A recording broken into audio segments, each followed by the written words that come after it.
Ayan mga kaibigan, pinanood at pinakinggan kong mabuti yung ikawalong impeachment trial laban kay VP Sara Duterte. And dito natin mapapansin mga kaibigan, dito natin malalaman kung gaano nga ba kahusay, ka-credible ang isang witness. Okay? Kasi may napansin ako dito, no. Actually, isinulat ko na lang para mas maintindihan po ninyong mabuti para hindi rin ako mawala doon sa aking komento, no. So ito po yung aking napansin. So dito guys, kung hindi ka abogado o wala kang alam sa batas, ayan, at kung ikaw ay simpleng mamamayan lang, ordinaryong mamamayan o citizen na nanonood ng impeachment ngayon, lalong-lalo na yung hindi po nakapag-aral, no? So dahil ang witness na humarap ngayon ay isang direktor ng National Bureau of Investigation. Bukod po dyan ay isa pong abogado. Ayan. So dahil po doon sa kanyang credentials bilang isang abogado, bilang isang NBI director, at pagkakaroon po ng 26 years of experience. Ayan. Siyempre, dahil sa kanyang credentials, dahil sa kanyang experience, no? Sa kanyang portfolio, paniniwalaan ito ng maraming individual, 'di ba? Kahit sino, kahit ako, paniniwalaan ko dahil nga abogado, dahil nga NBI director, at nandoon siya sa opisina na kung saan ito po talaga yung investigative authority, no? Investigative agency of the government. Okay? So ito po, no, the head of the prosecution keeps on highlighting that the NBI director is a lawyer with 26 years of experience. So, ito guys yung napansin ko. Si Congresswoman Jinky Beatrix Luistro keeps on highlighting, no? Kung ano nga ba ang karanasan, sino nga ba si Matibag, no? So, yun po yung hina-highlights niya. So, ito po yung estratehiya na ginagamit ng prosecution para nang sa gayon ay sa pambungad pa lamang ay paniniwalaan na, hahangaan mo na yung kanilang iniharap na witness. Okay? So, dahil dyan mga kaibigan, ito naman yung diskarte ni NBI Director Melvin Matibag, no? Para syempre hindi masira yung pambungad na pagpapakilala sa kanya ni Congresswoman Jinky Beatrix Luistro, no? He was trying to convince the people. Hindi po yung mga senator judges yung kino-convince po niya dito no? Ang kino-convince po niya dito ay ang tao, tayo po na nanonood, na sumusubaybay sa impeachment trial. That he is a very competent and credible witness to prove that there is really a betrayal of public trust element to impeach the Vice President Sara Zimmerman Duterte by highlighting the NBI mandate, the step he did to investigate the statement of VP Sara Duterte during the press conference. So, lahat ng yan mga kaibigan ay naglalayon na paniwalain yung maraming mga audience, yung mga taong nanonood na credible siya. Pero kung iintindihin mo, yung mga tanong sa kanya ay generic, no? Generic yung mga tanong sa kanya. Hindi na kailangang itanong pa sa kanya, no? Kung ano ba yung trabaho ng NBI. Those are generic. Siyempre, ang sasabihin po niya, kung ano yung nakasaad, kung ano yung nakasulat doon sa mandato ng NBI, of course, yun ang kanyang isasagot. Hindi po pwedeng sasabihin na katungkulan po ng NBI na ganito, ganyan. Hindi, kasi ang NBI ay binuo bilang bahagi ng executive branch of the government. At ang pinakang mandato ng NBI ay mag-imbestiga. No? Mag-imbestiga. So, kung ang tanong sa kanya ay alam ba niya yung kanyang trabaho, alam ba niya yung mandato ng pagiging opisina ng NBI, yung mga ganyan ba mga kaibigan, generic po yung mga answer na yan. So, para sa akin, no, hindi porket isa kang abogado, nagsasabi ka na ng totoo. Tama na yung iyong mga sinasabi.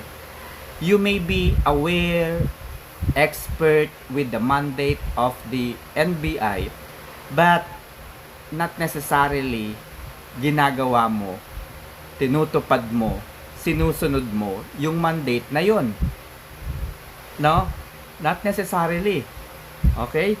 Secondly, hindi porket mayroon kang malawak na experience ay nagsasabi ka na ng katotohanan. Hindi porket NBI director ka nagsasabi ka na ng katotohanan.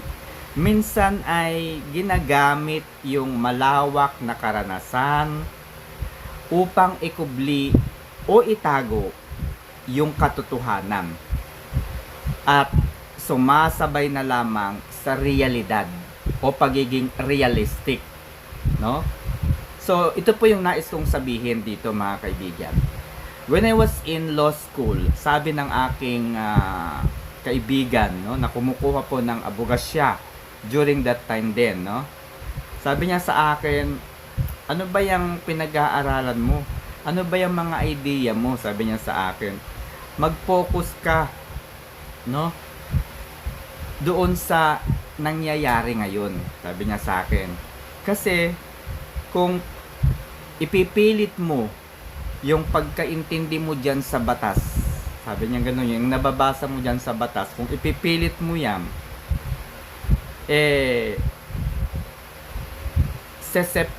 kumbaga sesemplang ka, no, sa law school, hindi ka magtatagal. Dahil sabi niya, sa dulo, sa bandang huli, kapag abogado ka na, baka kainin ka na ng sistema. So, yun po yung ibig kong sabihan dito, na hindi porket alam mo yung ginagawa mo, yung mandato mo bilang NBI director, yung trabaho talaga ng NBI, okay yung mga ginagawa mo.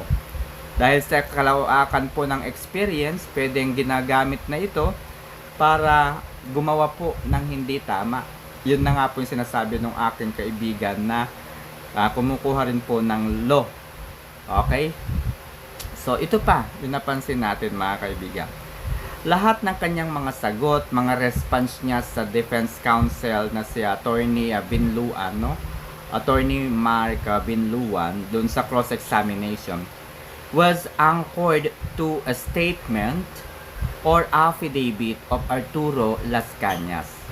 Ibig sabihin, lahat po ng kanyang isinasagot sa mga tanong sa kanya ni Attorney Mark Binluan ay nakabase, anchored po, no, doon sa statement or affidavit ni Arturo Las Cañas. Ang problem dito, mga kaibigan, is that the document na ginagamit niya is not notarized and there is no signature as well. Okay? Hindi notaryado and at the same time, no signature. So, aside from that key points, mga kaibigan, ito yung gusto kong i-highlights, no? Ito po yung gusto kong i-highlights. Si Senator Judge Pia Cayetano talaga was really on point, no? Very straightforward po yung kanyang tanong dito was really on point and she debunked the credibility or the relevance ng mga naging sagot ni NBI Director Matibag na talagang na-debunk niya. Bakit? Paano mo masasabi na mayroong bisa, may epekto, may bigat yung mga sinasabi ni NBI Director Melvin Matibag kung yung kanyang mga isinasagot ay mula sa isang pahayag, mula sa isang dokumento na walang signature, na hindi po notarized, 'di ba? So paano mo masasabi, no, na iyon ay credible or mayroong relevance doon sa pagpo-prove kung meron nga bang betrayal of public trust, 'di ba? So ito yun, mga kaibigan. Nakita ba ni NBI Director na si Las Cañas yung sumulat doon sa statement? Yung statement bang yun ay handwritten mismo ni Arturo Las Cañas? Yun ba ay kay Las Cañas talaga? Sino ba yung katabi ni Las Cañas nung sinusulat yung affidavit na yun? 'Di ba? Yung mga ganong katanungan, nakita ba nila talaga na si Arturo Las Cañas yung sumulat noon? So how could you say that the message na nakapaloob doon sa statement or doon sa affidavit ni Arturo Las Cañas are really credible and could be used to prove that there is really a betrayal of public trust doon sa naging utterances ni VP Sara Duterte. So paano masasabing credible, ano? So dito mga kaibigan, inamin po ni Congresswoman Jinky Beatrix Luistro na itong bagay na ito, itong mga dokumentong ito no na sinasabi ko no ay hindi na tinignan pa, hindi na kinonsider ng prosecution no. Kung yung sinulat ba, kung yung sumulat ba ay totoo, notarized ba yung dokumento na yon, yung affidavit na yon, nasa harapan ba siya ni Director Matibag habang sinusulat yung dokumento na yon. So those are questions of to prove the relevance, the integrity of these answers ni ni Edwin, ni NBI Director Matibag. So eto guys, panoorin natin no. When you're ready and you have 2 minutes.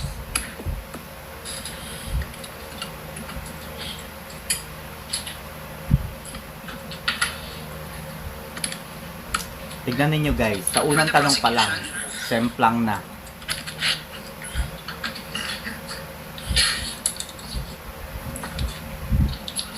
Semplang na kagad yan.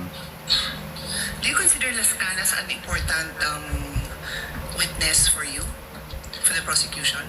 With all due respect, Your Honor, the purpose of the testimony is to present what transpired during the investigation of the Special Task Force. As to whether or not what probative value it holds, it is not part actually of the decision of the prosecution, as what we are intending to do here is to present only what happened during the investigation of the NBI, Your Honor. So malinaw mga kaibigan na hindi nila intention kung meron nga bang probative value yung statement na yan ni Arturo Las Cañas. Hindi nila tinignan if there is really a probative value, may halaga ba yung statement na yan. Hindi nila tinignan. Ang tinignan nila ay yung connection ng paggawa ng alam niyo yun, ano ba yung tinatawag nila? Yung pagbuo, no? Yung pagbuo ng investigative team ng NBI. Yun yung tinignan nila at inilink nila yun doon sa statement ni Arturo Las Cañas.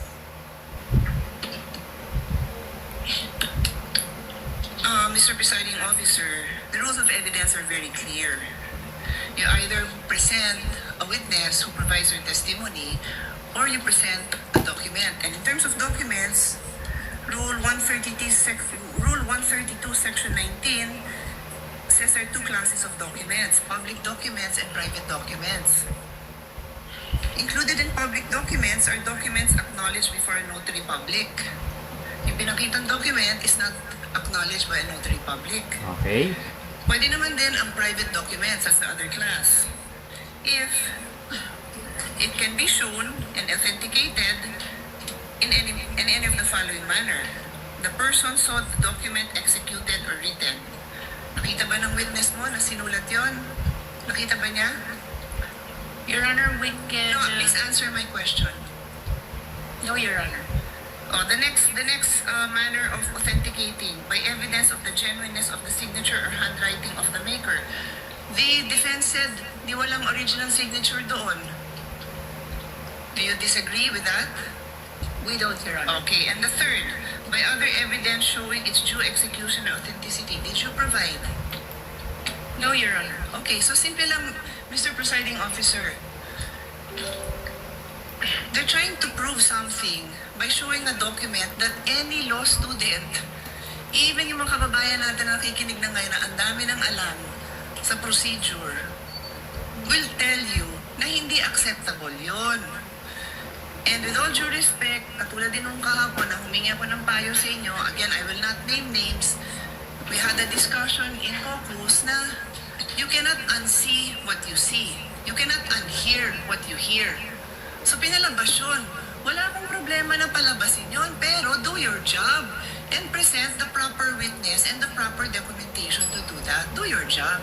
I'm addressing this, Mr. Presiding Officer, to us as a body. Kasi hindi tama yun. Magdidesisyon tayo, you warn us, pero pinabayaan natin na makita yun. Minamarkahan pa, submarkings. What's the purpose of all that? May I respond, Your Honor? Not really. I don't believe Because there I was a already question. answered. I already answered the questions, and you had a chance to respond. Yes. There was no question posed, I was There's none. Yes. telling the lead prosecutor. I move to my next point, Mr. Presiding Officer. So, malinaw guys, no, napakalinaw dito na ang punto po ni Senator Judge Pia Cayetano, kailangang ma-authenticate muna yung statement, yung affidavit ni Arturo Las Cañas. Ito kasi yung dokumento, ito kasi yung statement na ginagamit nitong si NBI Director Melvin Matibag. Una, walang signature, ni hindi po nakita ni Melvin Matibag na sinulat ito ni Las Cañas. Hindi rin niya ma-determine kung sulat nga ba ito ni Las Cañas, etc. etc. Dahil wala si NBI Director Las Cañas, NBI Director Matibag when that affidavit from Las Cañas was written.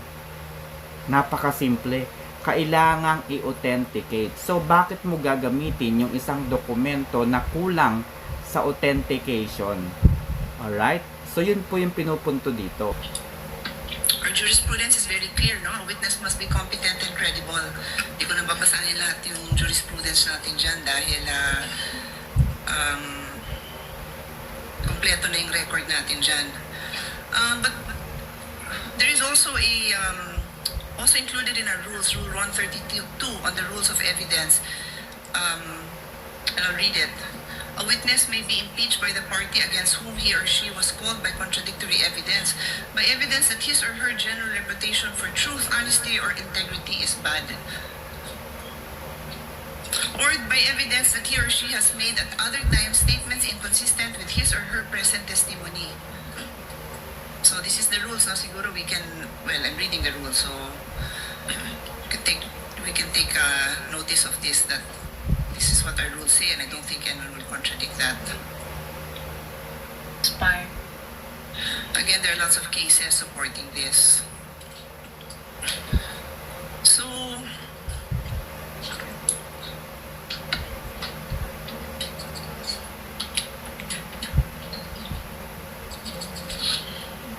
just want to point out, Mr. President, that, just looking for my notes.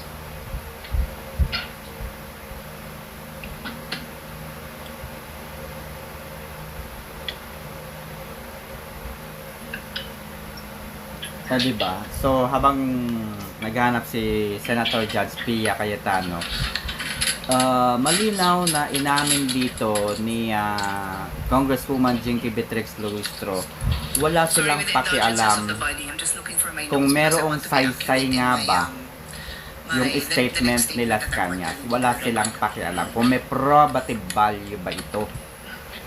Hindi yun yung kanilang purpose. What the purpose is really that si Las Cañas ay bagman ng mga Duterte o ni former President If the lady Duterte. cannot locate it, she may avail of her time again tomorrow since Director Matibag and the counsel for the parties will Pwede naman, but if you give me a few more seconds, I might be able to dispose of this issue, Mr. President, Mr. Presiding Officer.